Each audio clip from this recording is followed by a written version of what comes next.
Hey guys, this right here is the PowerStop Z26 Street Warrior brake pad and rotor kit for the 2009 and newer RTs and 2011 and newer SEs and SXTs with dual piston front calipers. This is going to be a good option for someone looking for upgrade replacement pads and rotors for a daily driver or street car. They're going to be a good option for those higher horsepower street cars out there that want some more braking performance. PowerStop calls out a 20% increase in braking performance with this kit.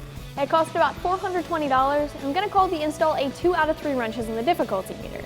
This kit offers you upgraded pads and rotors, which means you'll be getting pads and rotors that are more performance oriented. The kit's made for street use in high horsepower cars, so you're not looking at stock replacements. What you are looking at though are direct replacements, which means that these will install like stock parts and they'll give you more performance. Of course, you're getting both rotors and pads for the front and rear of the car here, and these are backed by a 3-year, 36,000-mile limited warranty too.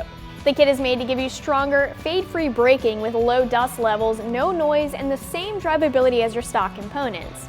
So in order to do that, PowerStop gives you a ceramic carbon fiber infused brake pad for the front and rear. So the heart of the pads is ceramic, and then there's some carbon fiber that's added in. This type of material can function at high temperatures, so you don't have to worry about brake fade, and it's very strong, and it's going to give you more stopping power. The harder compound will also produce less dust for you. The other piece of the puzzle are the rotors. Once again, you're getting both front and rear rotors. These are one-piece slotted and drilled rotors that are cast iron and zinc plated. The zinc plating on the rotors helps to resist corrosion and keeps them looking nice behind your wheels, and the slotting and drilling is a form of ventilation for the rotors. It helps to reduce brake temps, and it gives the gas and dust that's made during braking a place to go to. Once again, I'm going to call this install a 2 out of 3 wrenches in the difficulty meter, and of course, I'll say that you can always check this kit out more online right here at AmericanMuscle.com.